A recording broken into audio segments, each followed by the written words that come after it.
And where the AP Hill Monument once stood, the grave, of course, gone, and the site is now covered in asphalt. But that, too, is now causing some problems for drivers at Laburnum and Hermitage, especially at rush hour. Richmond reporter Henry Graff is live from the north side tonight with how the city is responding. Henry? Makia, good evening. Yeah, the intersection behind me here, pretty busy still at the 6 o'clock hour. A lot of horn honks while we've been here. People frustrated trying to make turns at this intersection. And any changes to this intersection will take some time. City Hall does agree things need to be done, but the earliest we may see a study done on this area for traffic safety improvements could be July.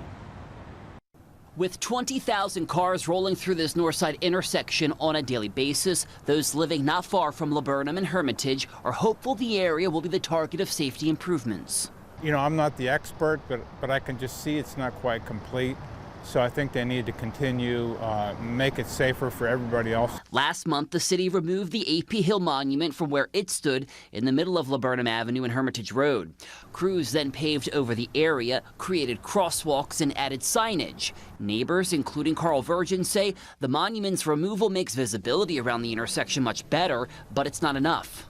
So I've walked through here literally hundreds of times, and I've personally witnessed 3 or 4 accidents.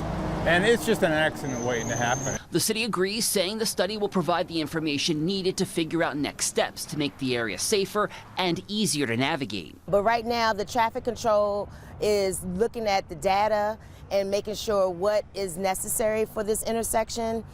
So in the future, we'll determine exactly what will go here. But Councilor Ann Francis Lambert says there's no timeline on getting that study done. She's hopeful changes can be implemented by next year. Now we can work together as a community to make sure we have the best options for traffic control calming devices here. It's got to be good for the drivers too. I know there's a lot of traffic that comes through here, and if it's chaotic, then that's going to be dangerous too. Back out here live, the city's also working to improve Laburnum Avenue from where we are at this intersection with Hermitage east towards Brook Road. What they're doing is they're going to shave the median to provide some more additional space on both sides of Laburnum so that residents there have more space for parking. We are live and on your side tonight here on the city's north side. I'm Henry Graff, NBC 12 News. All right, Henry, thank you. Well,